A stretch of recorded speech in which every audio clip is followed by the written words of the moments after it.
Masih mending daripada kepepet gak bisa hidup. Ayamnya Kiai keluyuran masuk ke dalam kamar, sikat. Saya tadi baru diceritai oleh Kiai Aziz, ternyata beliau pernah berhutang beberapa ayam ke Mbah Kiai Ma'rus. Untung mas saya ada di sini, kalau nanti saya pulang dibawahi ayam berapa yang panjenengan belet, siap saya bawa ke Kediri. Itu katanya ada yang lebih parah lagi, kambing masuk ke kamar, sikat dengan satu dalil, Kiai mesti ridho.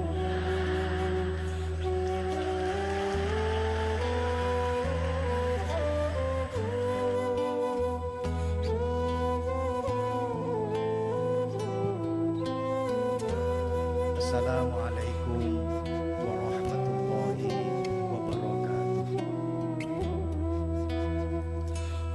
Kula pengin tambah semangat maneh kangge menjawab salam. Kula dongaaken sing jawab salam banter insyaallah utang-utange kesawur kabeh.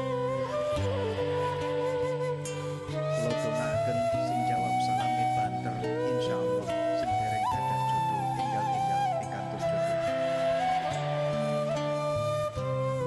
Sing sampun gadah jodoh jawab salami masih tetap semangat, insyaallah jodohnya tambah. Maksud kawula tambah istiqomah, jodohnya tambah istiqomah, keluarganya tambah sakinah, tambah mawaddah, tambah rahmah, tambah omah, tambah sawah, tambah mamah. Assalamualaikum warahmatullahi wabarakatuh.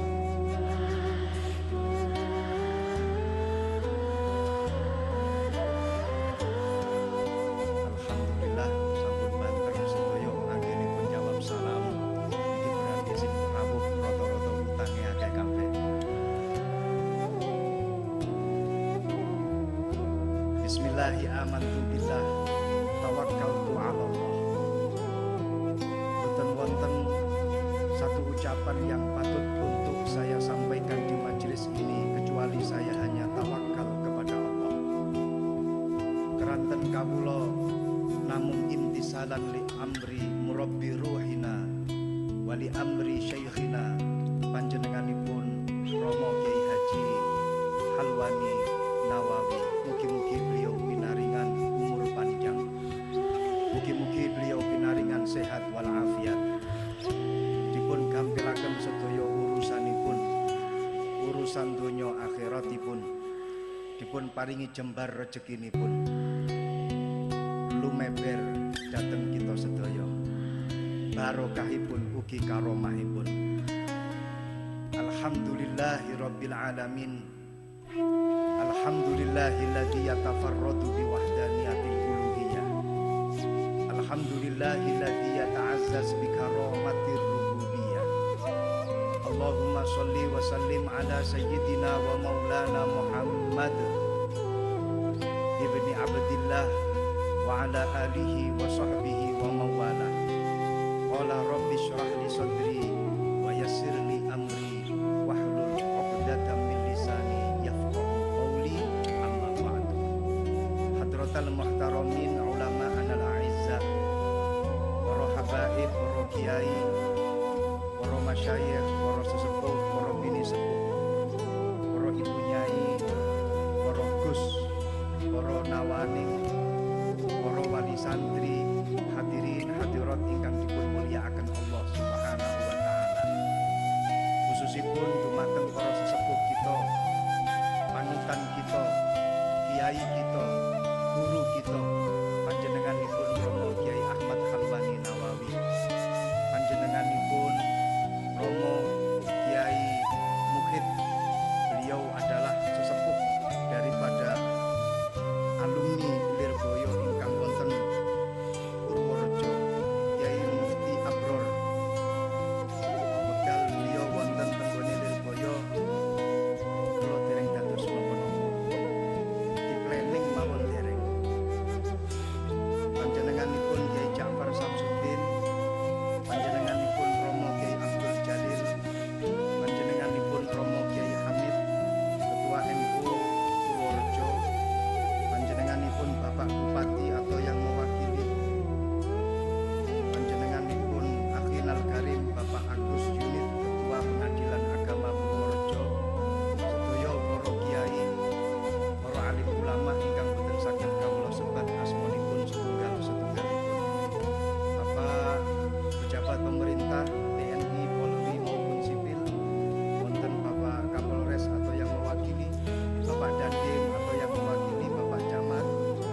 Kemutan wau nopo ingkang dipun dawuhaken kalih panjenenganipun Romo Kyai Halwani bahwasanya dulu Mbah Kyai Mahrus simbah kawula pernah berdoa di sini dan mampu doanya tersebut diijabahi oleh Allah sehingga mampu pondok pesantren menika berkembang sedemikian rupa.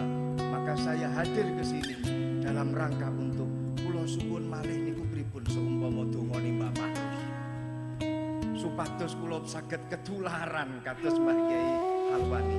Mugi-mugi kawula saged ketularan tabarukan kalih napa ingkang sampun kalempahan kalih Mbah Kyai Halwani. Kemutan kalih napa yang pernah dilakukan oleh Taqiyuddin As-Subki. Imam Taqiyuddin As-Subki pernah mendengar nama seorang alim alama. Beliau adalah Imam Syaraf Ibn Yahya An-Nawawi saking Syria. Taqiyuddin As-Subki terus pada akhirnya sowan datang Syekh Nawawi. Ketika beliau sampai di Syam, ketika beliau sampai di Syria, masuk ke pondok pesantrennya Imam Nawawi, dipun sambut kalih santri-santri. Para santrinya kemudian bertanya, panjenengan mau mencari siapa? Saya mau sowan ke Syekh Nawawi. Telat. Loh kok bisa telat? Beliau sudah wafat, baru saja beliau sudah wafat.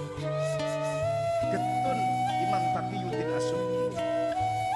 Kemudian beliau bertanya kepada santrinya, tempat mana yang dulu sering dibuat untuk takarrub kepada Allah oleh Imam Nawawi?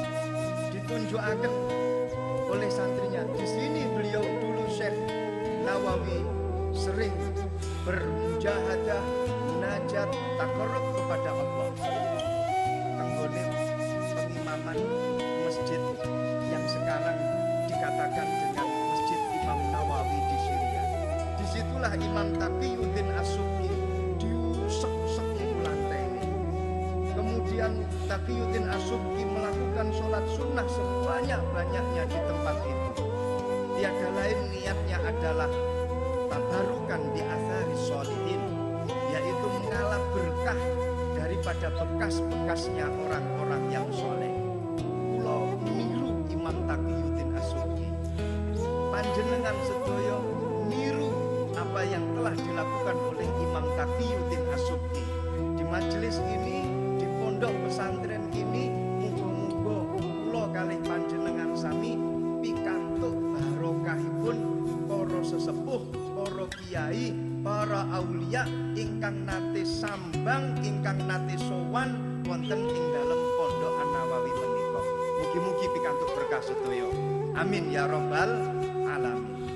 Ingkang kaping kalihipun tiada lain saya ingin mengucapkan what I'm going to say in this forum is congratulations for all graduated from this Islamic boarding school. Dimanapun saya berada dan dimanapun acara bersama dengan para doktor, kalau saya bukan doktor, saya ini adalah doktor alias mondok di kantor. Karena sering berada di kantor, akhirnya disebut sebagai doktor. Sering saya katakan di acara workshop ataupun seminar, panjenengan kalau ingin mencari orang yang paling intelektual di dunia ini, mudah. Tempatnya mudah, orangnya juga mudah untuk ditemui. Siapa? Para santri. Loh, mereka ketika awal mendengar kok bisa santri itu disebut sebagai orang yang intelektual, karena santri itu sudah menepati syarat-syarat intelektual.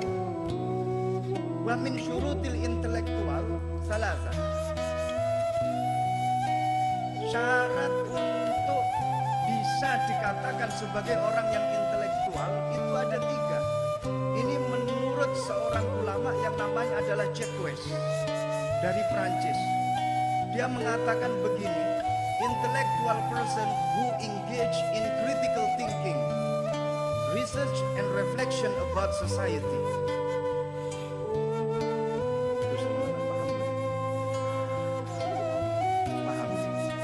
Kula maknani intellectual person utawi wong kang den arani wong kang pinter iku wong mausul alladzi engage kang manjing saka in critical thinking ing dalem pemikiran kang kritis, reflection tau iki apa namanya niki sebenarnya atau tapi wau jadi wau atau niki mahdhuf research and penelitian utawa penemuan utawa pengalaman and reflection about society lan mikir-mikir ing dalem sekabehane perkara umat. Tiga syarat ini sudah masuk di dalam santri. Satu, santri harus memiliki pemikiran yang kritis. Santri itu Masya Allah, makhluknya Allah yang paling kritis itu adalah santri.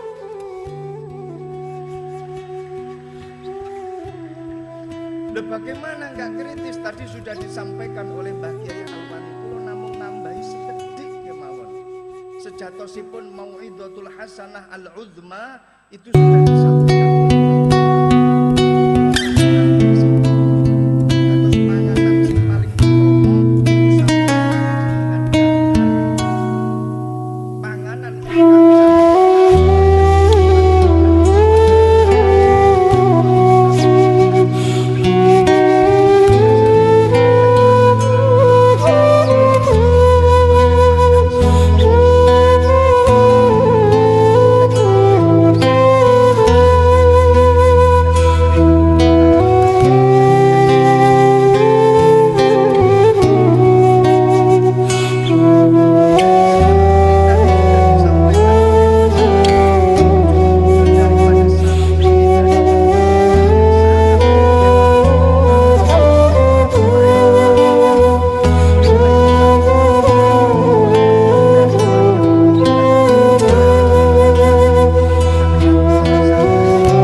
karena kepepet, pada akhirnya pengen mangan daging, sandal jepit diketoki, jadi cecek. Itu masih mending daripada kepepet, gak bisa hidup. Ayamnya kiai keluyuran masuk ke dalam kamar, sikat.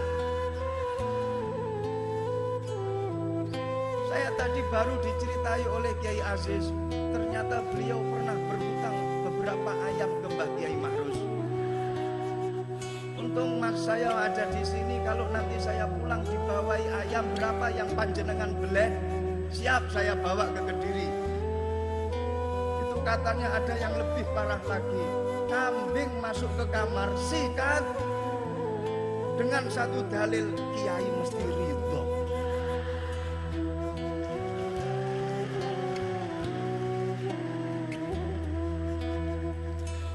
Loh, ini pemikiran kritis ini muncul di sini, bukan permasalahan ayam itu kecil, bukan permasalahan kambing itu kecil. Malah terbiasa kalau waktunya pohon mangga berbuah, gayanya disenggol dun, jatuh, akhirnya jadi lukotoh. Bukan masalah mangganya, tapi bagaimana dia bisa berelah, bisa merubah hukum syarikoh menjadi lukotoh. Ini kalau nggak benar-benar ulama nggak mungkin gitu loh. Subhanallah. Ya Allah. Saya dulu pernah berusaha untuk ya sedikit-sedikit lah beramal untuk mencari nafkah, menghidupi istri dan juga anak-anak dengan membuat 3 kolam lele. Alhamdulillah, kolam lele saya banyak. Biasanya pada bulan ke-6 sudah panen. Saya tanya kepada teman-teman sing saya pasrai untuk ngingu ikan lele, ayo waktu ini panen, dijawab masih kecil Gus. Masa udah 6 bulan saya cilik wae? Enggak, saya diambilkan contohnya sampling lele-lele itu. Iya masih kecil. Kemudian 1 tahun berikutnya, ayo sudah 6 bulan, dulu yang 6 bulan yang lalu kecil, pasti sekarang sudah besar. Itu saya kecil. Masa iya samplingnya mana, diambil masih kecil. Ternyata yang besar-besar sudah habis duluan. Masya Allah. Suatu ketika itu pernah di pondok pesantren saya itu ada SMK, jurusan komputer multimedia.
Sabang sampai Merauke, cukup berikan kepada pondok pesantren saja.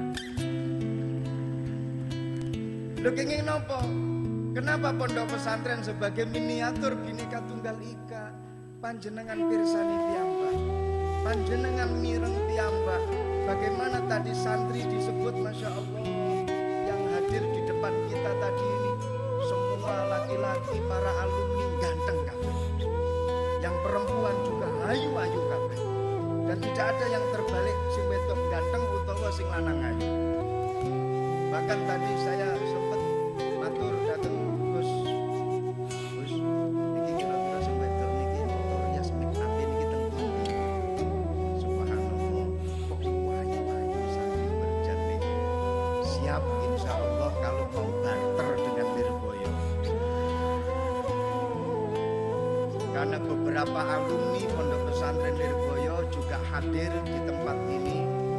Ahlan wa sahlan wa marhaban bi hudurikum dumateng para alumni pondok pesantren Lirboyo, dumateng sinten kemawon para alumni pondok Lirboyo ingkang dereng nikah, ingkang dereng gadah jodoh, monggo santri berjan siap untuk dijadikan pasangan hidup kalian semuanya.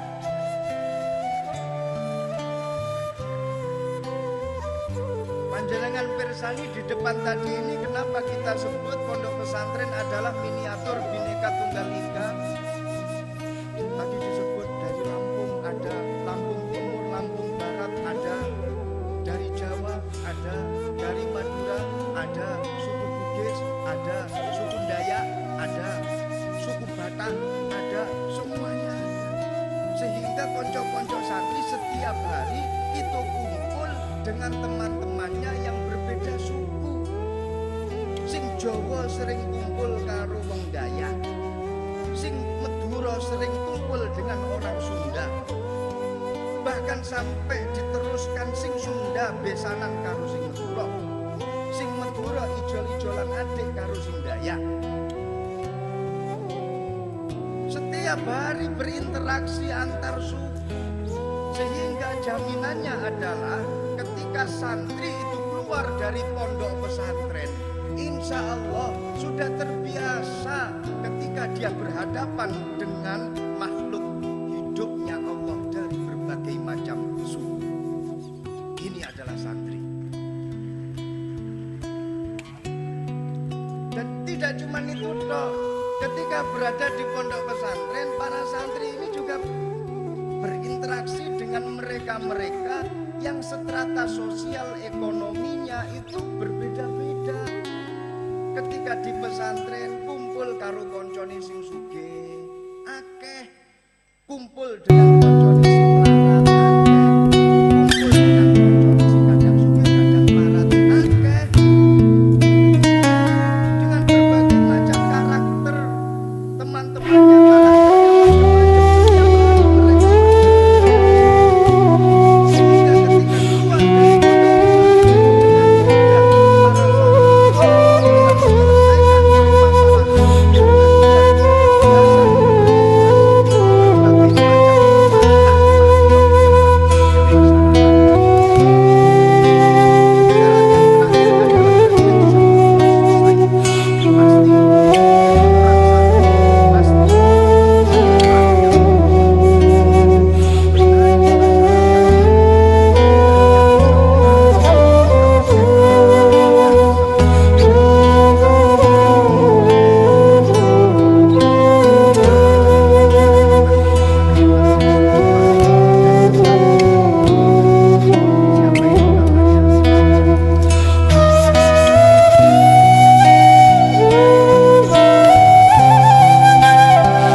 ingkang selajengipun kawula badhe matur ngeten.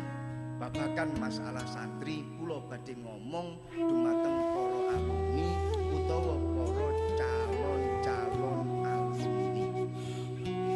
Permasalahan di masyarakat sangat kompleks. Jenengan jangan sampai terbawa dengan provokasi-provokasi yang bisa mencerai-beraikan kalian karena hanya perbedaan pendapat. Jenengan jangan sampai terbawa dengan provokasi yang menyeret panjenengan untuk lepas dari akidah prinsip Ahlus Sunnah wal Jamaah. Dawuhipun Mbah Kiai Mahrus, ikutilah kemana sungai itu mengalir, tapi jangan sampai kau hanyut oleh aliran air itu. Masyarakat dengan berbagai macam karakternya, masyarakat dengan berbagai macam profesinya, seorang santri harus betul-betul bisa menjadi seorang pengayom. Masyarakat niku, menungso niku dipun ciptaken kalih Gusti Allah niku sebagai tedak turune Nabi Adam. Nabi Adam niku dibuat oleh Gusti Allah minatinil lazim, dibuat oleh Gusti Allah saking tanah. Ulama semuanya sepakat kalau Nabi Adam itu dibuat dari tanah. Ada perbedaan pendapat para ulama, tanah sing endi, tanah liat sing endi. Apakah tanah liat dari Timur Tengah? Apakah tanah liat dari India? Atau tanah liat dari Somalia? Atau tanah liat dari Indonesia?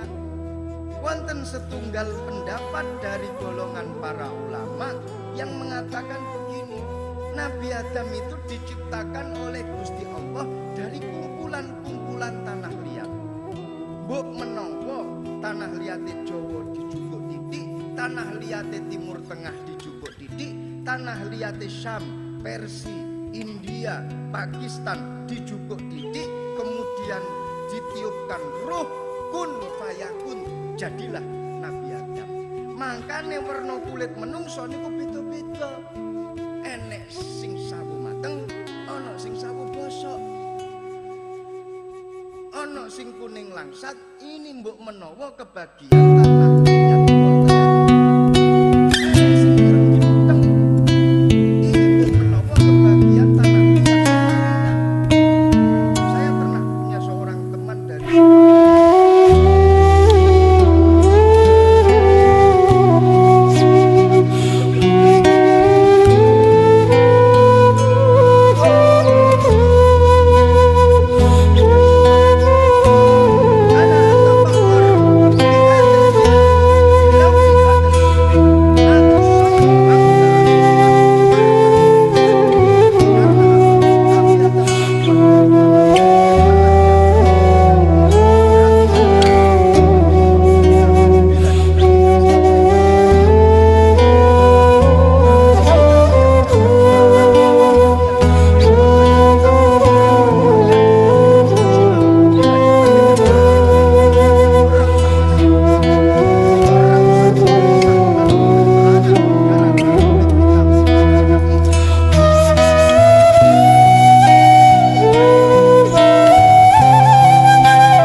dan juga untuk para alumni ketika berada di tengah-tengah masyarakat, ampun goyah dengan akidah Ahlus Sunnah wal Jamaah, ampun goyah dengan kitab-kitab kuning yang panjenengan pelajari di pondok pesantren. Man arada taqaddum fa'alaihi bi kutubil mutaqaddimin wa man arada ta'akhur fa'alaihi bi kutubil mutaakhirin. Dawuhipun Al-Imam Abdullah ibn Alawi Al-Haddad mengutip dawuhipun Al-Habib Umar ibn Ahmad Al-Abbas, barang siapa yang ingin berada di barisan depan, maka sebaiknya berpegangan dengan kutubul mutaqaddimin, berpegangan dengan kitab-kitabnya para ulama salaf. Dan barang siapa yang ingin berada di barisan belakang, ya sudah saja, ikuti saja kitab-kitab yang terbelakang dicetaknya, terbelakang baru saja ditulis oleh para ulama-ulama zaman sekarang yang tidak mengikuti metode para sholihin, salafun sholihin. Awake dhewe niki kan salaf. Salaf niku ada min haitsus zaman, ada min haitsul manhaj. Salaf min haitsus zaman, oke. Kita sudah bukan di zaman salaf lagi. Karena kalau menurut hitungan dari dawuhnya Kanjeng Nabi, salaf itu adalah kurunnya Kanjeng Nabi, kemudian alladzina yalaunahum tsummal ladzina yalaunahum, yaitu orang yang ada di kurunnya Kanjeng Nabi, kurun berikutnya, dan kurun yang berikutnya. Satu kurun 100 tahun berarti kira-kira 300 tahun di masa awal Hijriah itu adalah salaf min haitsus zaman. Dan kita hidup 1440 Hijriah. Di tahun ini berarti kita sudah keluar dari zaman salaf. Tapi kita ini adalah salaf min haitsul manhaj. Kita ini adalah salaf dari sisi metode kita dalam belajar, metode kita dalam hidup. Kita ini adalah orang-orang yang salaf karena kita mengikut pada orang-orang pendahulu. Sanate awake dhewe ini kan Masya Allah lurus datang Kanjeng Nabi, lurus. Sanate awake dhewe Masya Allah, apa yang kita lakukan di dunia ini nyuwun sewu, kula badhe ngemutaken ad-dunya kulluhu, ad-dunya halaluhu, ad-dunya haramuhum hisab. Teng donya kabeh halal haramin donya niki sedaya niki dihisab. Perkara haram dihisab, perkara halal nggih dihisab. Besok awake dhewe niki ditakoni karo malaikat. Contoh, jelas kalau perkara haram pasti dihisab. Kalau perkara yang halal, contoh koyok ngombe gawe tangan kanan sunnah. Ngombe gawe tangan kanan niki kan sunnah. Lah besok niku teng akhirat niki ya dihisab. Kula ngombe gawe tangan kanan, contoh niki. Alhamdulillah. Setelah ngombe ngomong alhamdulillah sunnah. Lah perkara-perkara sunnah seperti ini besok tenggone akhirat niku ya bakal dihisab.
letih saking pundi gurunya Ibrahim Al-Bajuri. Ibrahim Al-Bajuri dipontang letih saking pundi gurunya Abdullah As-Sanusi. Abdullah As-Sanusi dipontang letih saking pundi saking gurunya Abduddin Al-Iji. Abduddin Al-Iji dipontang letih saking pundi saking gurunya Muhammad ibn Umar Fakhrul Razi. Muhammad ibn Umar Fakhrul Razi dipontang letih saking pundi Abdul Karim Asy-Syahrastani. Imam Asy-Syahrastani dipontang letih saking pundi Muhammad Al-Ghazali. Muhammad Al-Ghazali Hujjatul Islam dipontang letih saking pundi saking Imamul Haramain Al-Juwaini. Terus sampai datang Sayyidina Ali. Sayyidina Ali dipontang letih saking pundi saking Kanjeng Nabi. Dadi jenengan para alumni pondok pesantren yakin, saya yakin besok tenggone akhirat awake dhewe niki dipun syafaati kalih para ulama, kalih para kiai yang sangat nyampung sampai Kanjeng Nabi Muhammad sallallahu alaihi wasallam. Jenengan belajarnya tidak dari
daripada Imam Hasan Basri. Abu Ali Al-Asy'ari ini adalah murid daripada Abu Ali Al-Jubai. Sebelumnya beliau belajar kepada Abu Hashim Al-Jubai. Kemudian atasnya lagi adalah Hudzail Al-Allaf. Kemudian atasnya lagi adalah Ibrahim An-Nadhdham. Kemudian atasnya Wasil bin Atha, dan atasnya lagi adalah Imam Hasan Basri. Sampeyan mengaku sebagai salaf, tapi kok ikut akidah Asy'ariyah, padahal itu adalah murid daripada Wasil bin Atha. Imam Asy'ari ini sudah keluar dari Wasil bin Atha. Imam Asy'ari ini sudah keluar dari pemikiran kholaf, pemikiran Mu'tazilah, sehingga masih tetap original, tidak ada pengaruh kholaf, tidak ada pengaruh, katakanlah dengan bahasa sekarang adalah liberalisme, yang mana pemikiran-pemikiran tersebut dikembangkan oleh Fazlur Rahman dari Pakistan, dikembangkan oleh Muhammad Abduh yang ada di Mesir. Ini kita keluar dari itu semua, gak ada sangkut pautnya dengan kholaf, sehingga kita masih tetap dalam tataran runut salaf sampai Rasulullah Shallallahu Alaihi Wasallam, tetap berpegangan dengan kitab ini. Nah, yang jadi masalah ketika panjenengan berada di tengah-tengah masyarakat adalah egonya muncul, egonya muncul, takaburnya muncul.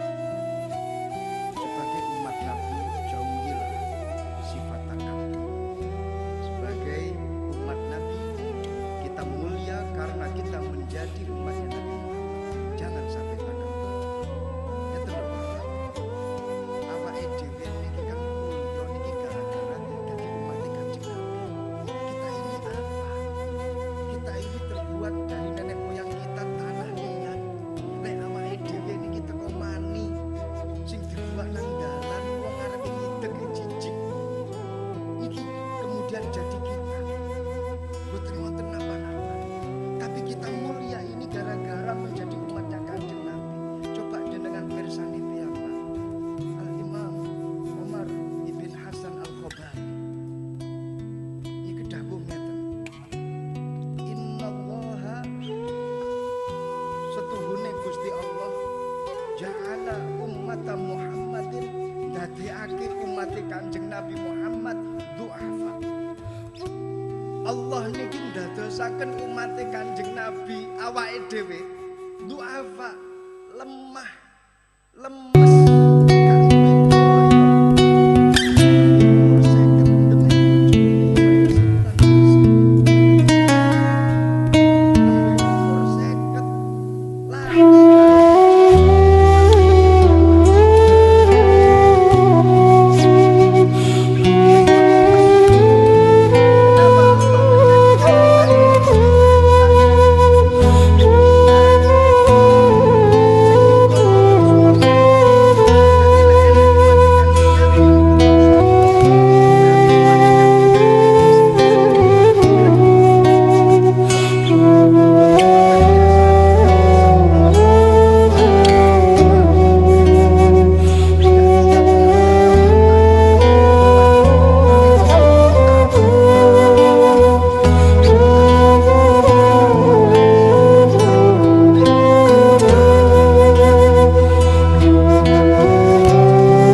kados ngeten niki akhirnya tidak terlalu banyak biaya, tidak terlalu banyak ongkos dalam mengadakan acara sehebat ini.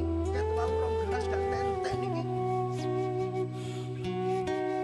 Wa innallaha ja'ala ummata Muhammadin fi wa innallaha ja'ala ummata Muhammadin fuqara. Allah niku ndadekno awake dhewe niku fakir-fakir.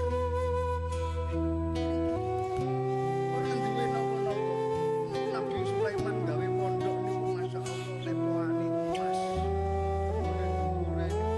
Kemudian dipasang pola Islam.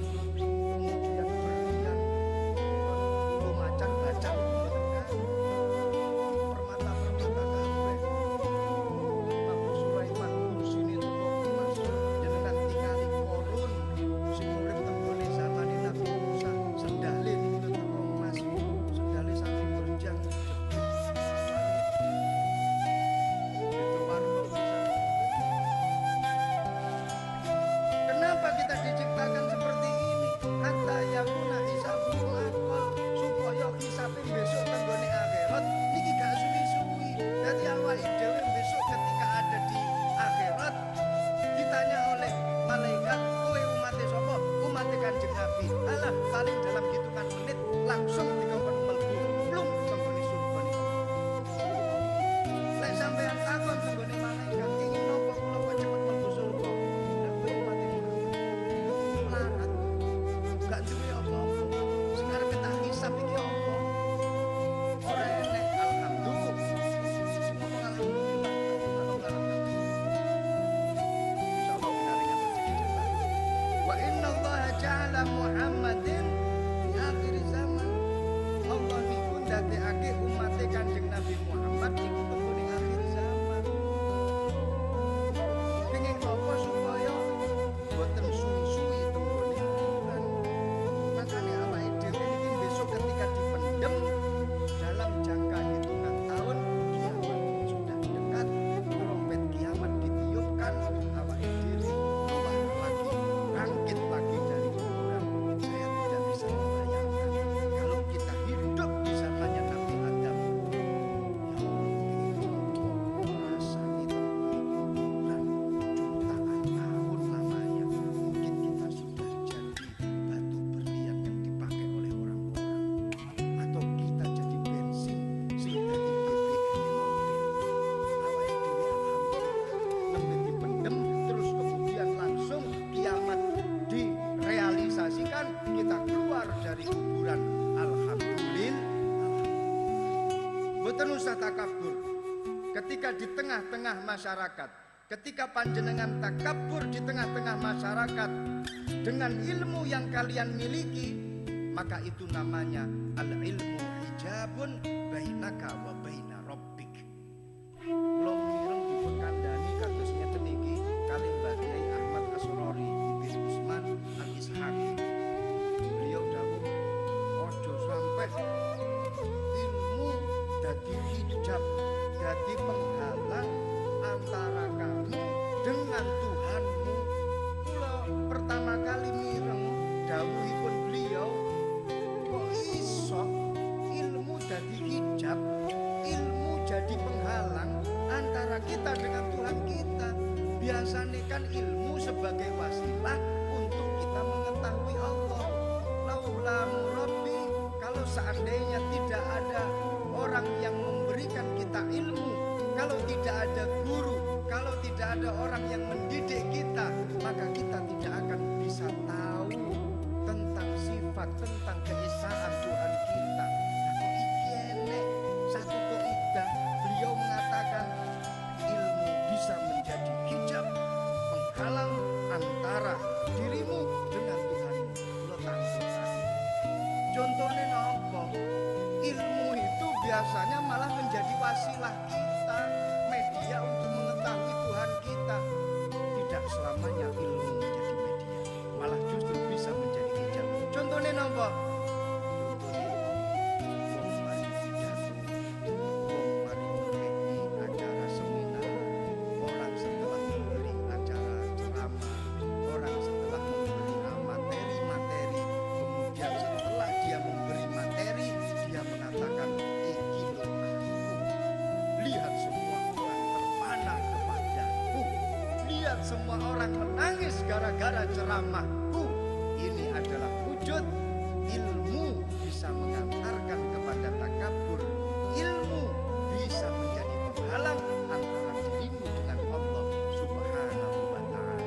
Ketika panjenengan keluar dari pondok pesantren, lah kok malah takabur, lah kok malah sombong, maka ilmu yang kalian dapatkan bukan ilmu manfaat. Itu namanya adalah ilmu yang menghalangi kalian dengan Allah Subhanahu wa ta'ala. Rumiyin Syekhul Islam Zakaria Al-Ansori, pengarang kitab Fathul Wahhab, niku tahu maca kitab cilik tenggone ngarepan omah. Salah satu murid senior beliau, salah satu santri senior beliau niku lewat delok gurune Zakaria Al-Ansori nyekel kitab cilik, katakanlah fikih mabade', katakanlah sambilan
mampu, kecuali kita sudah masuk ke liang lahat. Lanjutkan ke jenjang yang lebih tinggi. Jangan berhenti untuk menuntut ilmu, jangan berhenti untuk berkreasi. Mugi-mugi ilmu ini manfaat kabeh, mugi-mugi ilmu ini maslahah kabeh, mugi-mugi ilmu ini dipun ridhoi kabeh, mugi-mugi kita kelak nanti di akhirat bersama dengan guru kita. Amin ya rabbal alamin.